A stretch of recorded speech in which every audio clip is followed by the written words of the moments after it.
In person, official circumstances at individual, corporate, governmental, national, and international levels, greeting is a key protocol. It is an established rapport, courtesy, and a decency that smooths interaction and engagement amongst and between connecting parties. In sum, greeting is an act of communication, both verbal and non-verbal, through which human beings intentionally make their presence known to one another. It also conveys attention or responsiveness, and as well suggests the type of relationship or social status between individuals or groups of people coming in contact with one another. Greetings differ from one community to the next and may be in a formal or informal setting around the world. The way the elderly greet differ from how younger pairs relate. Some greeting styles may appear weird, while to others it is just normal way of life. Sociologists point to about 33 different forms of greetings in human interactions across the world, ranging from those universally perceived okay to the weird, bizarre, and odd.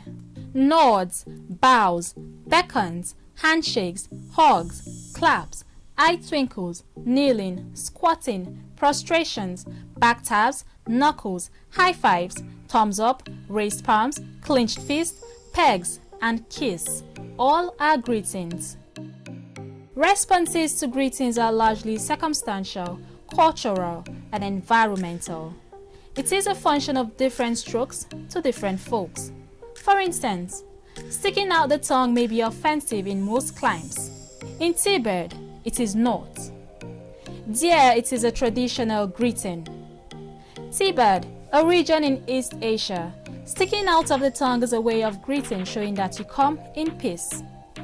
This greeting tradition is said to have come from a king named Lang Damar, who was said to be a cruel 9th century king. It all began with monks who would stick out their tongues to show that they came in peace and were not the reincarnation of King Lang Damar, who had infamous black tongue. This act of greeting caught on and has remained an ingrained part of Tibetan tradition. Pressing the hands together and placing them in front of their chest completes the process.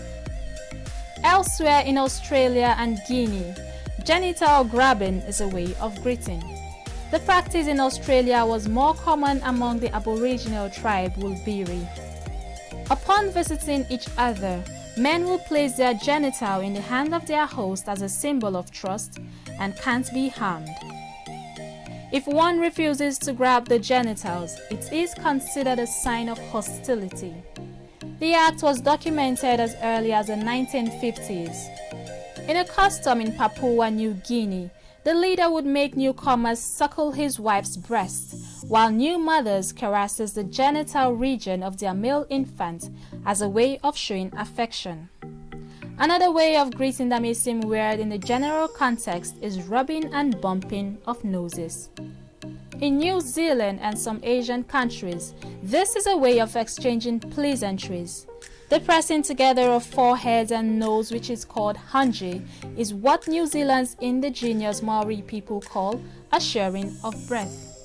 The greeting signifies the sacred welcoming of a visitor into Maori culture and is used at Pufiri, which is a Maori welcoming ceremony. Similar to New Zealand and Asia's rubbing and bumping noses is the tradition in Greenland and Tuvalu of placing their nose and upper lip against each other's cheek or forehead and sniff on.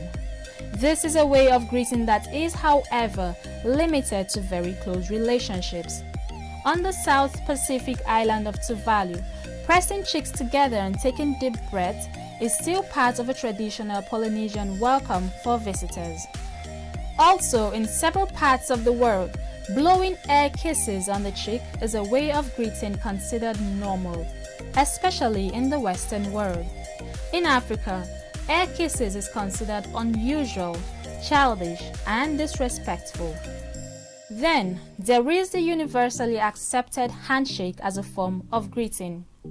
Handshake is perhaps the most common and universal way of greeting, cutting across cultures, regions, socioeconomic class, or age and gender brackets. However, a handshake is not as simple as it seems when you take it on the road. In the Middle Eastern countries and Africa, for example, handshakes involve the right hand only, where the left hand is considered unclean. Visitors to China will want to lighten their grip, while folks introducing themselves to Germans should know to stop after one firm downward yank. In Botswana, when it comes to handshake, things are more complicated. The local handshake between two people entails multiple steps.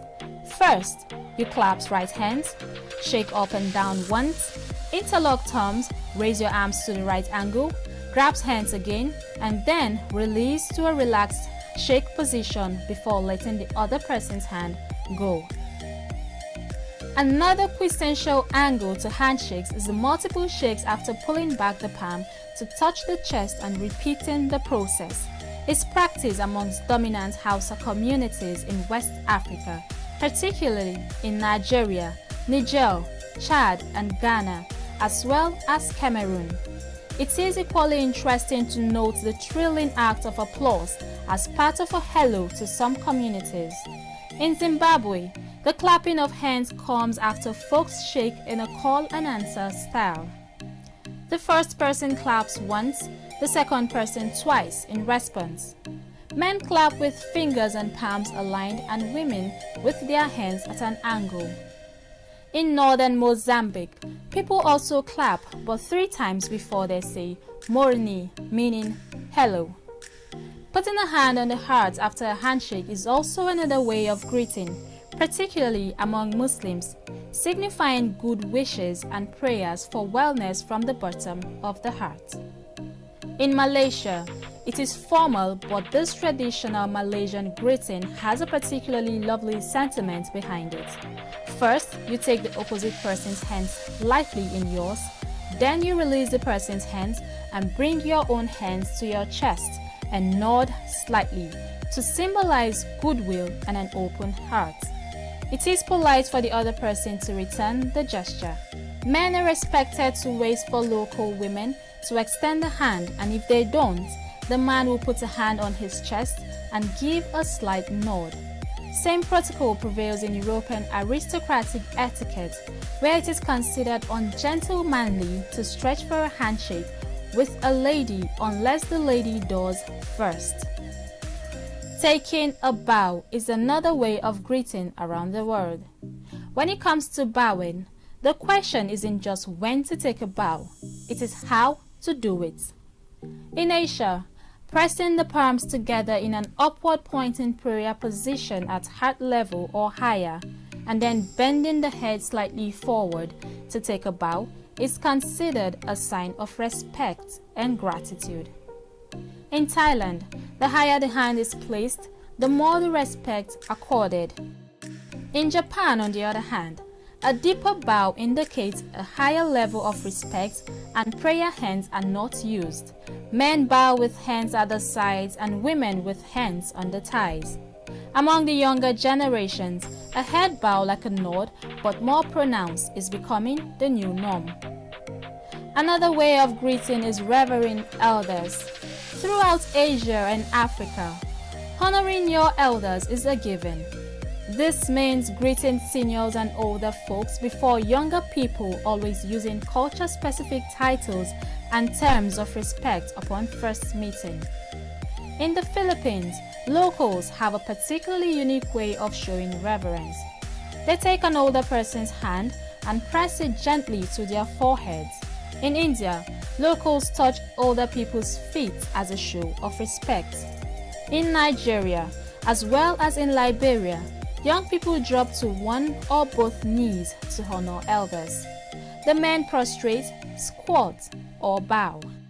For most of the Western world, a simple flip of the eyelid and brow with a gentle nod of the head is all there is to greeting, and everyone moves on with business as usual.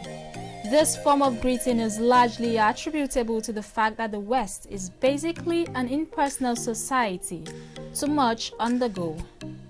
Comparatively, What may be regarded as the most bizarre form of greeting is in the Oceania, where people greet one another by touching the genitals. On a whole, it is apt to state that understanding greeting is a significant way of deepening cross-cultural ties and creating camaraderie amongst people of diverse climes around the world. Doing so furthers the goal of friendship, peace building, cohesion, and mutual coexistence. In a broader sense, greeting is primarily a component of the act of gestures, which are significant forms non-verbal human communication. In all cases, gestures considered culturally or socially offensive are frowned upon in different parts of the world. The degree of offense attached to any particular gesture is culture specific. What is normal in one clime may not be in another. For instance, across the East Europe, Africa, Asia, and the Caribbean, people tend not to gaze at superiors eye to eye, which will be seen as confrontational and rude. Traditionally, this tendency is transferred to other environments as well. Some people find it unsettling when you gaze into their eyes, not necessarily because they have anything to hide, but because of their cultural upbringing. Therefore, gazing at the shoulder level or the forehead is a polite way of avoiding such a confrontation. Looking eye to eye is a gesture acceptable amongst friends or a very familiar acquaintance. The same thing goes for addressing someone by names. Superiors and subordinates expect to be addressed with a title, except if they say otherwise. Close friends can be addressed by first name. In official and unofficial settings, Nigerians love titles, and those that have them consider themselves privileged and want to be addressed as such. You may find titles such as doctor, barrister, advocate, general, colonel, sergeant, chief, professor, lecturer, engineer, malam, reverend, alpha, igwe, and much more. All an interesting, flamboyant, and robust medley of titles. For Muslims that have visited Mecca, prefer to be addressing such a person as Al-Haji in Nigeria. It's a norm. Doing anything to the contrary may be taken as an offense that could attract instant rebuke or at best the cold shoulder. In the Western world, there is no particular importance attached to titles. Touching or making gestures when speaking is very common in Nigeria and should not be interpreted as having any sexual undertone. Touching mostly depends on the familiarity between the two people communicating, and the kind of gestures depends on the ethnicity because people tend to bring their native gestures into official communication circles. In Greece, Mexico, the Middle East, and Africa, the action of raising your open hand palm out with spread fingers in front of someone is a serious sign of displeasure and indeed an insult. Just as tightening the lips together pushed outward expresses displeasure or may be read to mean rudeness in some circumstances. Possibly one of the oldest hand gestures still in use dates all the way back to ancient Byzantine period, when criminals were chained to donkeys and paraded through the streets, where locals would rub their own feces on the prisoner. Flicking your thumb from the back of your upper front teeth towards someone attracts serious reaction in India and Pakistan and simply means the F word. This sign will likely lead to ejection from any place of business without a welcome back. Arab and Caribbean countries see the action of pointing your right index finger and the grouped fingertips of your left hand as a way of saying you have 5 fathers, or in harsher terms, one's mother is promiscuous. In Russia, shaking hands or doing pretty much anything else over a threshold is considered extremely unlucky. In Vietnam, crossing your fingers as is done in the US to wish for luck depicts a woman's genitalia and is considered extremely insulting if aimed at another person.